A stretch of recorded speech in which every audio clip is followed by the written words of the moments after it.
Again, thank you everyone for joining us for today's Primary Care Analytics Team Cyber Seminar. Today's session is Primary Care Analytics Team, or PCAT, an overview. Today's presenter is Dr. Karin Nelson. She's with the VA Puget Sound as a primary care physician and an HSR&D core investigator. Dr. Nelson, can I turn things over to you? Yes, great. Well, good morning. Thank you so much for joining today. Like Heidi said, I am the director of the Primary Care Analytics Team, or PCAT, and we work directly for the VA Office of Primary Care. My academic affiliation is with the General Internal Medicine Division at the University of Washington. And so really the goal of today's talk is to just provide an overview of our team and discuss how we work as an embedded research team within the Office of Primary Care. And I'm happy to take questions at the end. Please put them in the Q&A as I go.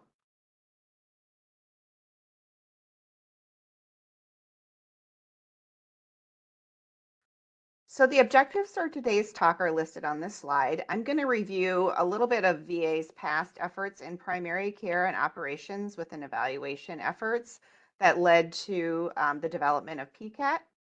Then I'll highlight some of our recent work. The last part of the talk will really be a discussion of challenges and strategies for working with clinical partners, and then a little discussion on how we are measuring success of our team.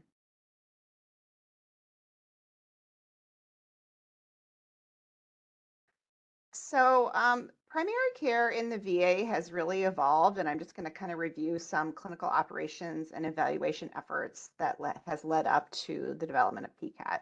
So before the 1990s, the VAs were actually really loosely centralized hospitals, and not a lot of patients were assigned to primary care. With the restructuring of the VA in the mid-1990s, this is when VISNs were developed, our regional networks. Funding was provided for populations, not facilities. And at this point, about 80% of veterans were assigned to primary care. The VA at this time also developed the Universal Electronic Health Record and developed a really robust performance and quality improvement system. From 2000 to the present, there were other efforts in primary care, such as the important integration of mental health, PCMHI, in 2007. There's almost universal empanelment of veterans into primary care. 95% of veterans are assigned to primary care. And the VA rolled out a medical home model called PACT in 2010, the Patient Aligned Care Team. And with it, there was a 6-site evaluation and demonstration lab initiative funded as well, the PACT DLI. This was directed by Dr. Steve Finn, and this is where I started working. I was the lead for the national PACT evaluation. And when the PACT DLI was no longer funded, we reorganized and became the Primary Care Analytics Team under new leadership with the Office of Primary Care and me as the director of this unit. So that's kind of the overview of the past. I'm going to just highlight a few of the papers that we did with the PACT DLI. We studied a lot of different important topics with the demo labs and published numerous papers. I just am highlighting a few here. We published on the overall program and implementation and looking at important aspects of the major transitions such as staff and physician burnout.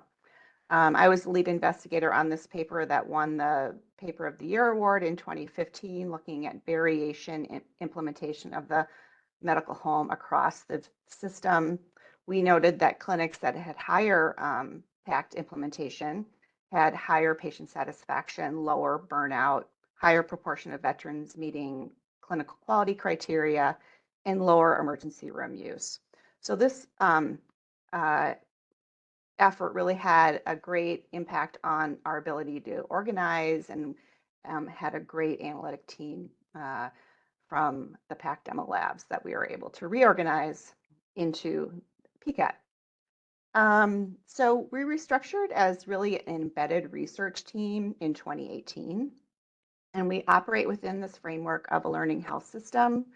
And this system is really defined as a system that systematically gathers and creates evidence and then tries to apply the most promising evidence to improve clinical care. The LHS model is really focused on the patient and clinical interaction, which is at the center of this figure. And that is really the heart of the learning health system. So our team has significant experience and expertise in implementation science and data science. We try to work as a real embedded team within the Office of Primary Care. We work with both local and national leaders to try to integrate research and clinical operations. So our vision for PCAT is to provide the best evidence to operational leaders with the goal of improving primary care for veterans. As embedded researchers, we assemble, analyze, and interpret the data. We then feed it back to the Office of Primary Care, which hopefully uses our evidence in setting policy and practice guidelines. We are led by researchers. We collaborate with a lot of other researchers. We've tried to provide information on primary care research needs back to HSR&D and query. Our mission is really to provide analytic resources to the Office of Primary Care in sort of these 4 big topic areas. We do a number of program evaluations. Our current work, which I'll talk a little bit about later, includes an evaluation of the Clinical Resource Hub initiative. We've also done an evaluation of a recent team-based care pilot called PACT modernization. As I said, our team really has developed expertise in a lot of different areas, outcome assessment, including quality, utilization, cost, provider and staff experience, and patient experience. The second really big bucket of activity is within program planning. We include data support to different primary care subcouncils and provision of evidence for strategic planning. Our third area is innovation development, including different measures, databases, and methods. And the fourth topic is really evidence synthesis. We provide a lot of evidence to the Office of Primary Care directly in response to their questions.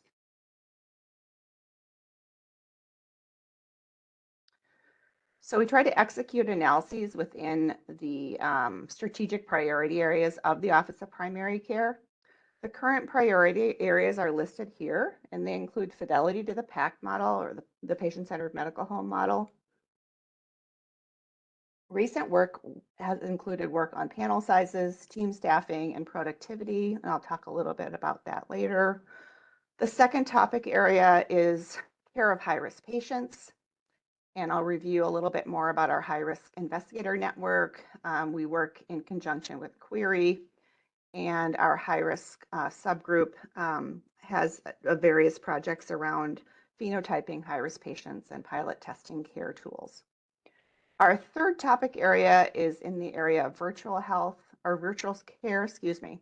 Again, this is the clinical resource hubs. We also have various work in home telehealth, telephone visits, and video connect and call centers. So this is a picture of our group. We are field-based in Seattle. Like I said, I'm the director of PCAT. Ida Mae Curtis is the co-director.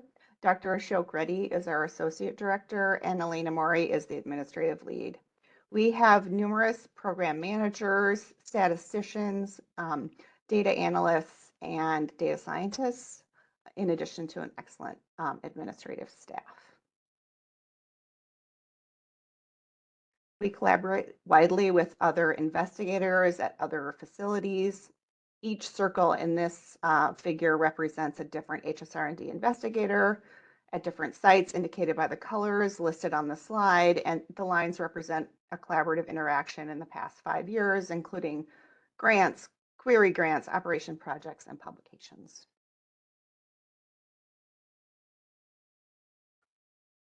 I'm going to shift a little bit to our current areas of focus and review some of the projects. And our current areas really align with the Office of Primary Care strategic priority areas. So this again is the PACT model, team-based care, care of high-risk patients, and virtual care. I'm going to also outline some work we've done with local clinical leaders, kind of span all the priority areas listed here. So this is the next several slides will highlight individual projects within the priority areas. This is really intended to be a broad overview, and I'm happy to answer any specific questions about the projects at the end of the talk, or you can email me if you're super interested in the methods or anything that we're using. So the first project I'm going to talk about is one dealing with primary care productivity and developing a new productivity measure. I also have a complementary HSR&D grant funded with Dr. Todd Wagner in this topic. So this project is called Rethinking Primary Care Productivity Measurement, Finding Holistic Approaches. And it's a collaboration between investigators at the VA Palo Alto, RAND, and PCAT. And our team is listed here. The current measure that the Office of Primary Care uses for primary care productivity is panel size, number of patients assigned to a given clinician. PCAT worked with the VA HSR&D synthesis program to really assess the literature on panel sizes and began research on current VA panel size characteristics. 2018, there was a really nice systematic review that was published. You can see the citation here from the ESP program that found there was really variable definitions of panel sizes and insufficient evidence linking optimal panel size with health outcomes. So the second phase of this project is currently ongoing, and the goals of the project are really to develop a more comprehensive, holistic approach to primary care productivity measurement, and then to test the validity and feasibility of the approach based on VA data. There are two integrated project components in this project. We've contacted RAND to conduct a rapid evidence review, a modified Delphi panel, and interviews with productivity experts and primary care stakeholders to get a sense of existing measures of primary care productivity. We're working with Drs. Todd Wagner and DM Tran, who are at the VA Palo Alto, to develop and test a prototype of a VA-based primary care productivity measure.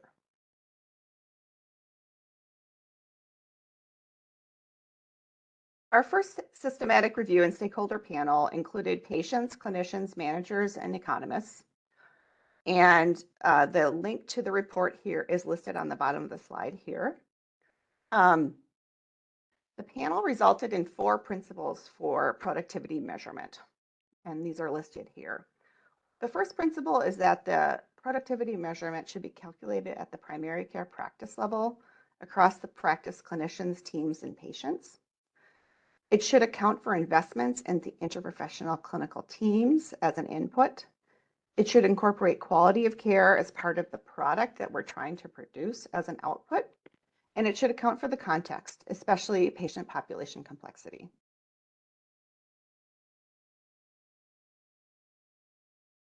The second systematic review and panel, again, is of potential measures that would meet these qualifications. And we identified a statistical technique called data envelope analysis, or DEA, as a most promising technique, which would reflect the investments, the inputs, and multi-dimensional outputs, so you can have more than one output. It can reflect user choice for relative weightings of these different outputs, for example, quality, access, number of patients seen, and it can display impacts from each of these separate contributing inputs on the final outputs. We tested this on over 900 VA primary care sites with very promising results. We recently presented this at a workshop at SGIM and an oral abstract at SGIM. And our next steps are really to test the validity, feasibility, and user acceptability among VA clinical leaders, measurement experts, and potential users. Moving on to our next project within the PACT model, I'm going to outline our provider survey, which is called the VOICE survey, which is run by Dr. Greg Stewart, the University of Iowa, and the Iowa VA. Was developed a new method and cohort for respondents in a field-based sample. This project is called Listening to the Primary Care Team, a new survey method to create actionable changes. And the team from Iowa is listed on this slide, and from PCAT. The VOICE survey is a panel approach. And we wanted to subsample 150 randomly selected sites. We stratified these sites by region, urban, rural, and size. The idea here is to provide short 3 to 10 questions survey fielded every month to the same panel of people. There's a flexibility with the items. Items can be repeated annually, but we could also rapidly include areas where the Office of Primary Care has operational or respondent interest. Once we get the results, we provide feedback to the field where we're disseminating a short style infographic reporting, summarizing the responses, showing that the responses were acknowledged by leadership, and potentially providing information on what the leadership is going to do around problems that were identified. This is just an infographic, one of the survey sent to the primary care staff who answered the survey. And you can see here, this is the response from Dr. Denatolos, who is the Executive Director for the Office of Primary Care. And this is responding to issues around burnout and like, for example, she's saying in our program office, we strongly support offering telework in an appropriate manner and saying that, we hear you and this is what we're trying to do about it. And then we provide information on the respondents' surveys. This was about burnout, and then there's questions here around burnout, addressing burnout, and speaking up. So we have been doing this for the last 6 to 8 months and trying to get this back out into the field. The next project I'm going to review is a coordination of the Clinical Resource Hub Evaluation Program in the virtual care priority area. So the clinical resource hubs were implemented in the VA across all VISNs in October 2019 as a regional telemedicine program, and they sit under the Office of Primary Care, which is part of the reason that we're involved in the evaluation.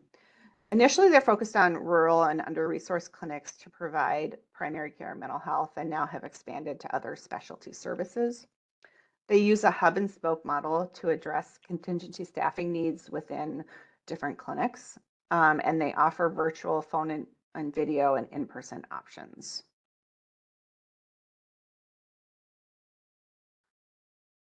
The evaluation is looking at important domains that are listed here, including cost, implementation, veteran experience, workforce, access and utilization, and quality. PCAT is coordinating this evaluation amongst a variety of investigators in Los Angeles, Iowa, and Palo Alto who are listed on this slide. The aims for the CRH evaluation included a national assessment of early implementation of the Clinical Resource Hub core elements as defined by the program office and the national leadership team, development of methods and measures to assess cost and effectiveness of the program over the succeeding 5 years. The first aims for years 1 and 2 centered on gathering both qualitative and quantitative data on achievement for congressionally mandated milestones for implementation, and also on identification of barriers and facilitators for program implementation. Thus far, products from this evaluation have included data for a congressionally mandated report, 5 publications, and 13 conference abstracts. Next, I'm going to turn to the area of high-risk patients. Dr. Anne-Marie Roslin runs a high-risk investigator network, and we work in conjunction with a query-funded rivet, and the MPIs are listed on the slide. So the high-risk investigator network, the team is listed here, and they're based in Pittsburgh. Within the high-risk core, they have multiple capabilities, including dissemination of products from journal publications and evidence briefs. They run a network of investigators that include 15 core investigators and 24 affiliated members with a monthly newsletter and monthly meetings to share work. They also have high-risk data study resources, including curated data sets, best practices, and an evidence database. And they provide operational and study support with rapid requests for operational questions, operations initiatives, and partnered evaluation. More information around the high-risk network can be found at their website. The link is given here. And you can see that the investigators are kind of throughout the country who participate in this network. Just going to provide an example of some recent work that was done by the Rivet query, which is the high-risk query around evaluation of a care management tool for catching up on delayed care after the pandemic. This was called the Preventive Health Inventory. It was recently published. Dr. Shelley Wheat was one of our senior analysts, was the first author, and Dr. Ashok Reddy was the senior on this paper. Basically, this was a care management tool developed by the Office of Primary Care to help clinics catch up on delayed preventive care during the pandemic. And our analysis showed that clinics that had higher PHI, the Preventive Health Inventory uptake, were larger urban sites with more racial and ethnic diversity, and overall positive changes in 12-month quality outcomes for diabetes and blood pressure after implementation of this care management tool, and it was greater at sites with high adoption.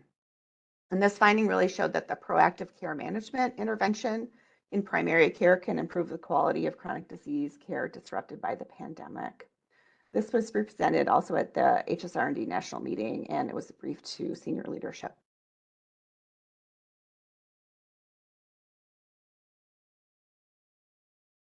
Lastly, I'm going to review our Primary Care Innovations Lab, or PCIL. This is run by Dr. Steffi Dees, and Dr. Ashok Reddy is the scientific officer.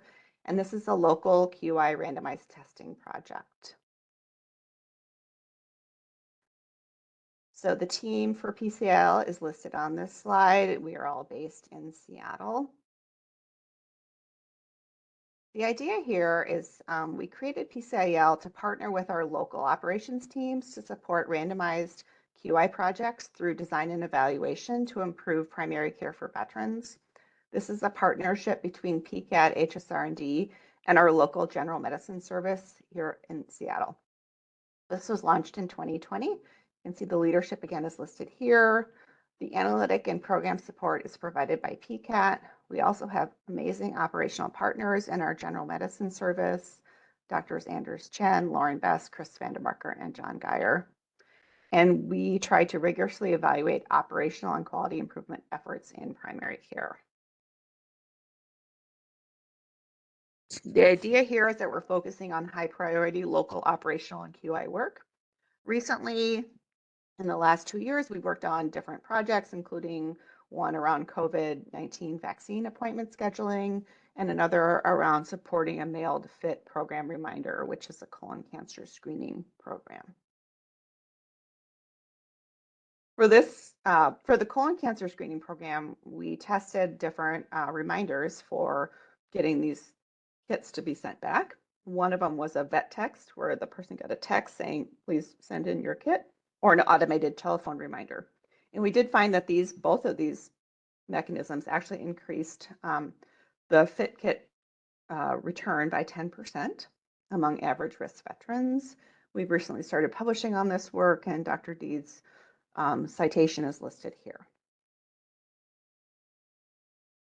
Next, I'm going to turn to talking about some challenges in working with clinical operations partners as a researcher, and then talk about some strategies, solutions to these challenges. The first, I'd say the biggest challenge is that timelines between operations and research are incredibly different. Answers are needed in a more rapid fashion than researchers are used to. Healthcare data is often very messy, and health systems really need timely solutions, and it can challenge the feasibility of implementing some rigorous research methods. The level of evidence required is very different than in research. Oftentimes we're asked to evaluate a problem. The question is really not framed in a way that it could be answered, so we work a lot to iterate on the question, to finding what the scope of the problem is and how it can be addressed with evaluation, evidence, or research. VA is a publicly funded system in a very polarized political environment. There's often pressure for fast results with multiple levels of influence from the program office. And I would say the key thing is developing a trusting relationship between research and operations. It takes time and it has to be bidirectional.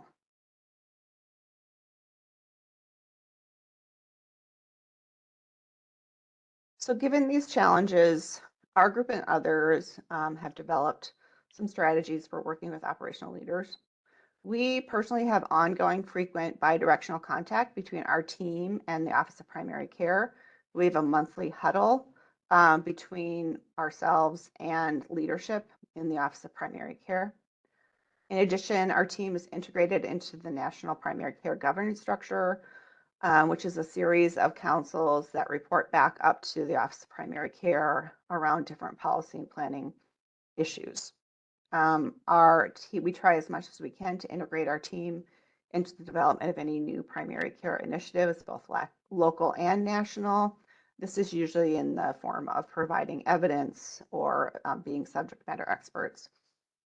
We have shared governance accountability between our team and the primary care clinical leaders. This includes a scientific advisory group that oversees how we do the work and assures alignment to operational priorities. This group includes senior VA leaders from research and clinical operations and meets twice a year. These types of activities were all endorsed in a recent conference on embedded research, and the citation is given here.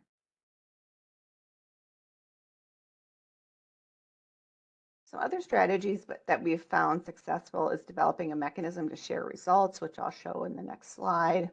We often use qualitative research and develop narratives. For example, the voice survey is one example of that.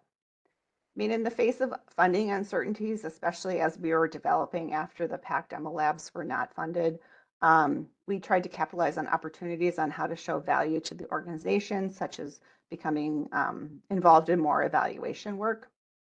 And I think we've done a good job delineating the scope of our work. Primary care overlaps with a lot of other program offices, and we just really need to be clear on kind of what the scope of our work is. This is an example of how we provide evidence to leadership in terms of evidence briefs. These are both briefs from published manuscripts and really just kind of try to distill the findings, the evidence, and usually provide a good graphic or two.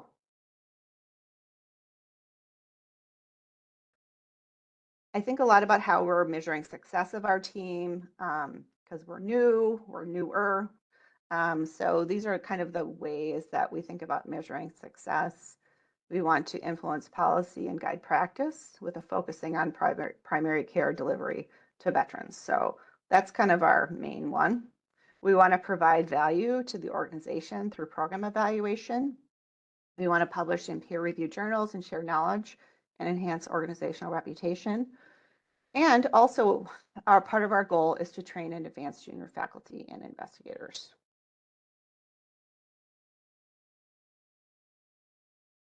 So in terms of influencing policy and guiding practice, our policy work really is currently focusing on these measures of productivity. We're also doing a lot of work in terms of improving clinical quality, and I showed you the Rivet query, the assessment of the care management intervention is an example of that.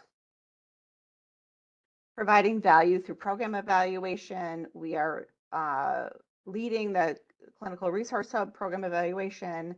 We've also been involved in a pilot of new team-based care models that I didn't review in this talk, but that's another area that we've been working in.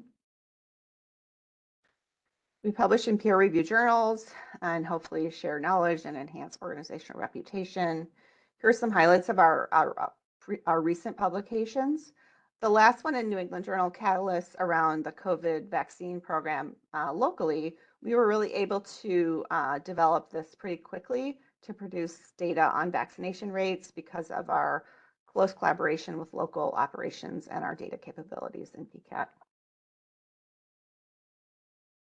This slide lists our accomplishments from 2018 to the current. We can see we've published quite a bit and present a lot at different conferences and do a bunch of cyber seminars.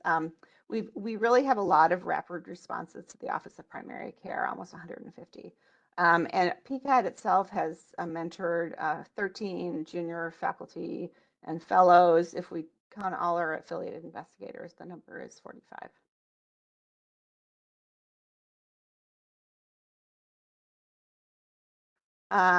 If you need any more information about our team, I have an article in Healthcare that was published in 2021 that kind of outlines our thinking about the team. We also have a data support email if you have questions about specifically around primary care data.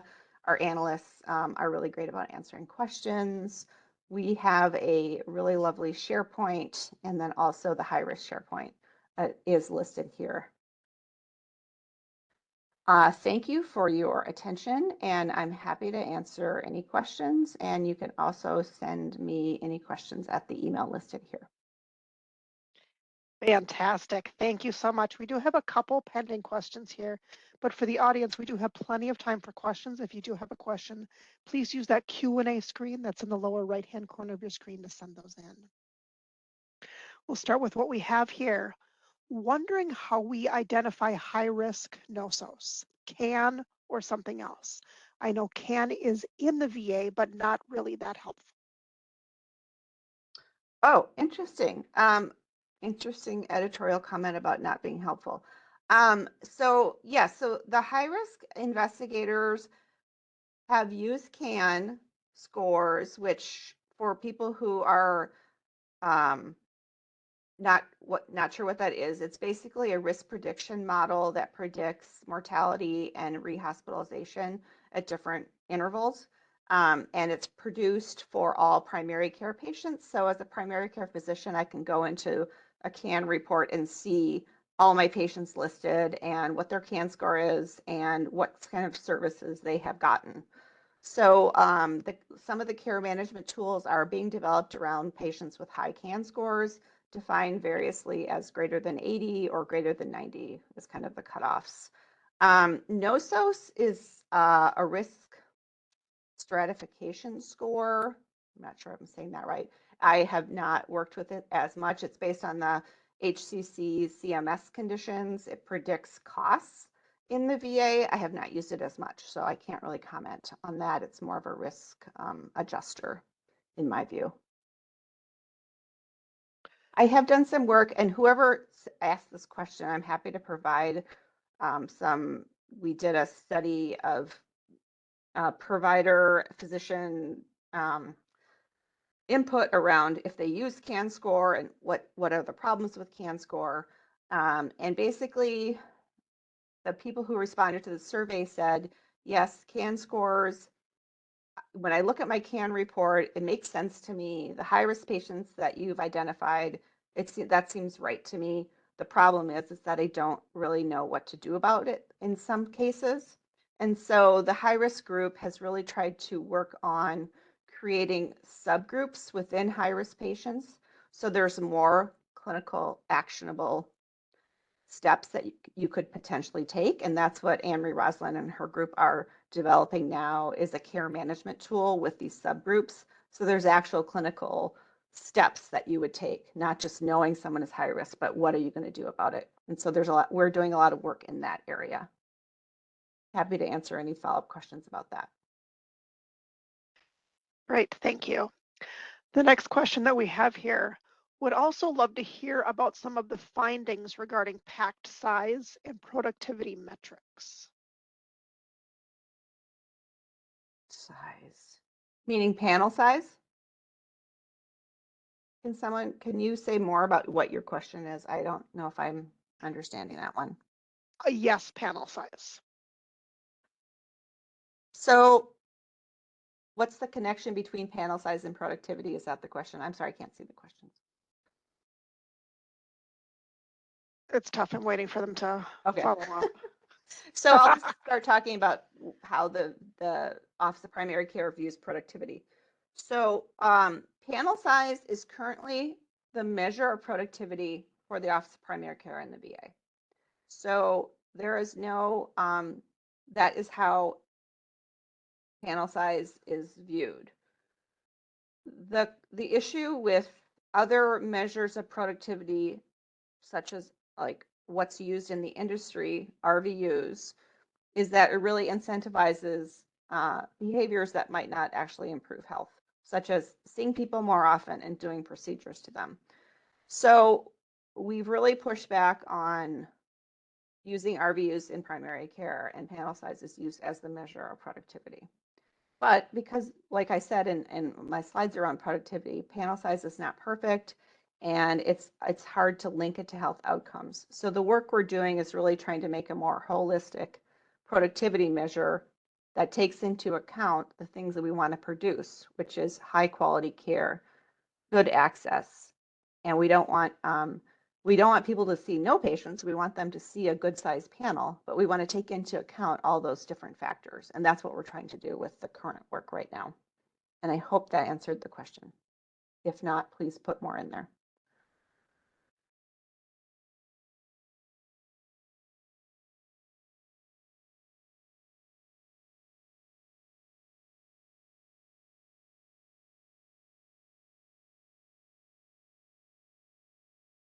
Sorry, I read the question and then realized I was muted. Okay. How many people and how many FTE? What is the annual budget from primary care and from all sources? And I see that's Orna. So what we have in the paper that I wrote gives you all of the annual FTE. You can see on our slide, that's how many people we have. It's hard for me to say off the top of my head because we have a lot of different funding sources. Specifically, we have congressionally mandated funding for the reporting for CRH. So that would be included in our annual budget. So most of our funding is from the Office of Primary Care. We do receive some funding through other sources for the Clinical Resource Hub evaluation. We also are investigators in HSR&D, so we cross-fund several people with research funding.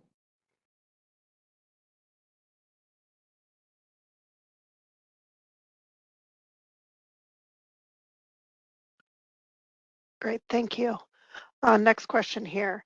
And for the audience, just a reminder, I'm not a subject expert. So when you guys put any sort of acronym or abbreviation in the questions, I typically have no clue what it is, just a heads up.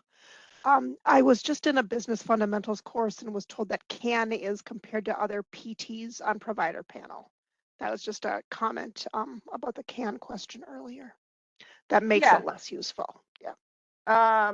Okay, so CAN score again is a risk prediction model for all primary care patients in the VA.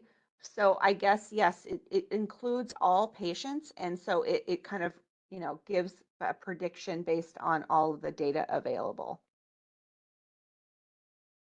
I don't think it should be used to compare individual provider panels to each other. That doesn't make sense to me.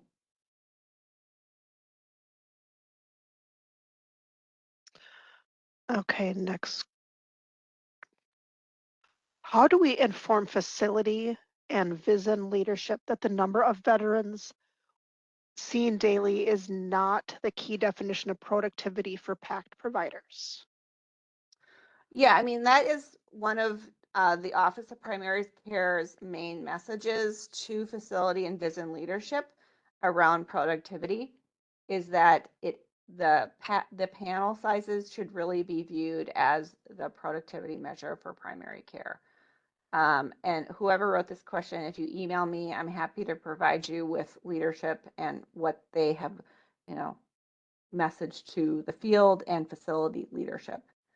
Unfortunately, there are forces at work that think RVUs are the method because it's the industry standard. So there's always going to be that tension around what you're going to look at. So, that's just the nature of where we are right now in terms of measurement and healthcare in general. And so the VA, to compare us to others, use the industry standard, which is RVUs.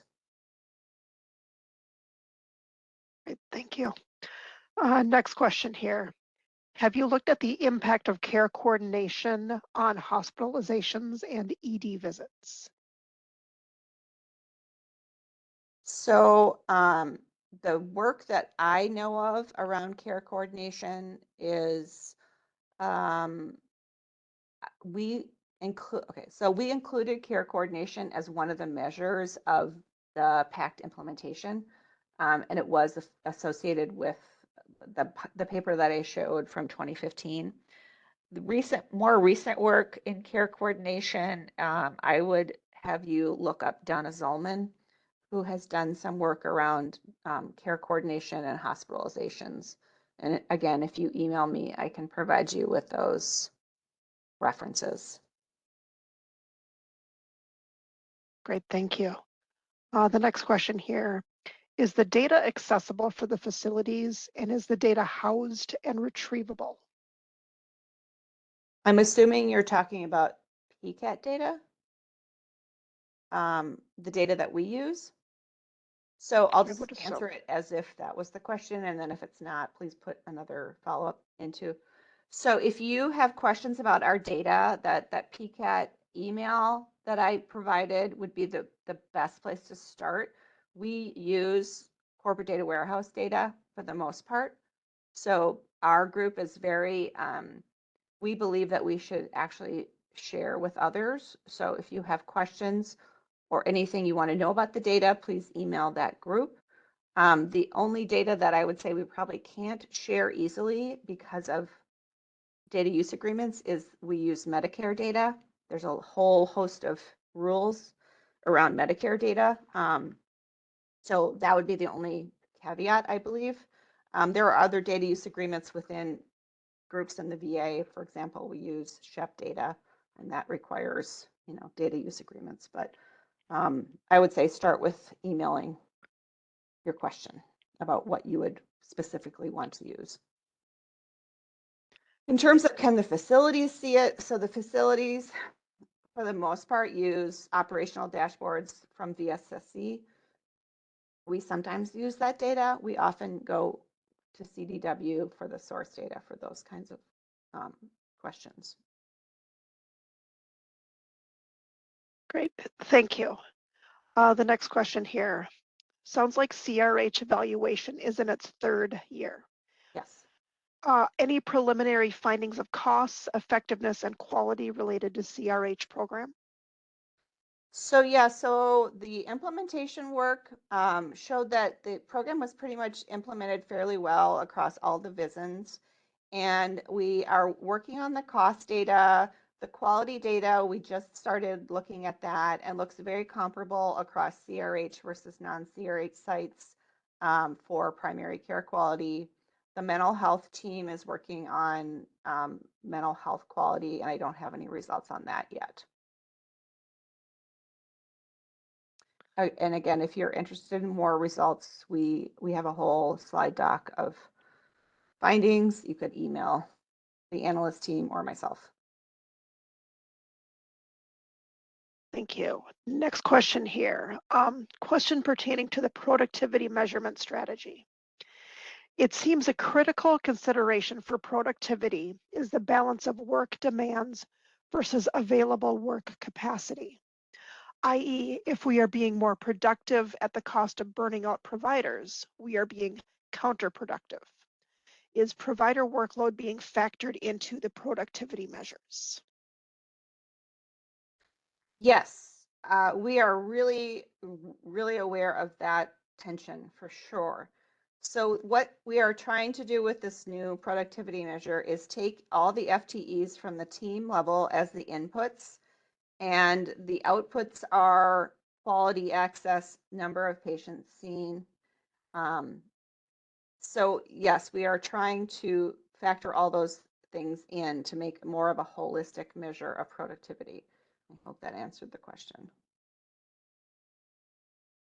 They will let us know if it does not. But I agree with that statement, everything that person said. Okay, next question here. I was interested to hear about the disparities in timelines between clinical operations and research hubs. Are any PCAT hubs looking at reorganizing around a more responsive organizational framework? For example, Agile, Scrum, etc. Any thoughts on using Scrum or Agile in our research?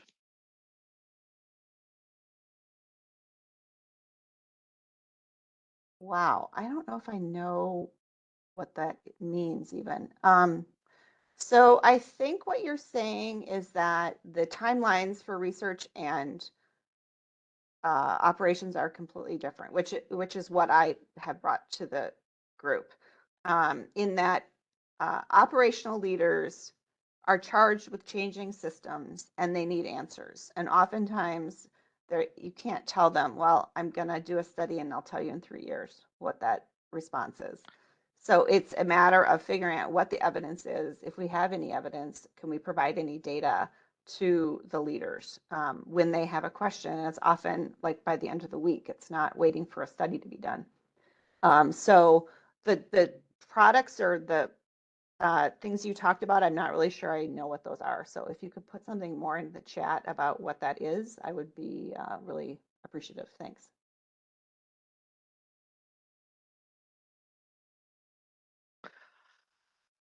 Okay, next question here. Have you looked at continuity of care, especially at measurement in terms of continuity of care by panels like PACT teams? Yes, I have done a number of studies of continuity of care in the past. It's very important. There's a pretty large body of literature around continuity. It hasn't been a focus of ours recently, but yes, I definitely have looked at that in the past. There are different measures for continuity. The one that I've used the most is called the usual provider of care, meaning who the person is assigned to in PCMM, which is the management module where patients are assigned to different physicians or clinicians.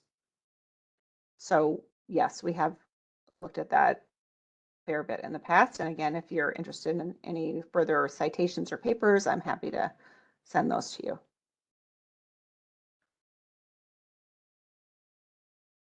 Great, thank you. The next question here, have you looked at the impact of contingency provider coverage on PACT team burnout and access? So the contingency provider, we're looking at that in the context of the Clinical Resource Hub evaluation. That program was initially developed to provide contingency staffing for primary care. And we have one of our teams is looking at provider burnout right now, and another team is looking at access. I would say the burnout analysis is preliminary because we are using the AES data, and there's some sampling issues because there's not a lot of CRH providers in that data. And in terms of access, the CRH program, the work that's been done out of Iowa shows a small improvement in access in some sites that have used the CRH program. And if you have more specific questions, again, we can forward you all those different slide decks with that result.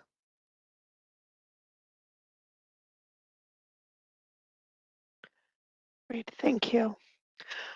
I believe that is all of the questions that we received in. I know we received some duplicates and you answered some before I had asked them on the call. Will I get this chat? Because there's some emails in here saying, please send me stuff. I will send that over to you this afternoon, yes. Yep. Great. Okay, yep. So I'll go through the chat and make sure I got everyone's questions answered and things like that. Perfect, fantastic. Great. Thanks for all your questions, everyone. I appreciate your questions and your attention this morning. And like I said, we're happy to answer any other questions. Perfect. Thank you so much for taking the time to prepare and present today. We really do appreciate it. For the audience, when I close the meeting out here, you will be prompted with a feedback form. We would appreciate if you took a few moments to fill that out. Thank you everyone for joining us for today's HSR&D Cyber Seminar, and we look forward to seeing you at a future session. Thank you everyone. Have a great afternoon.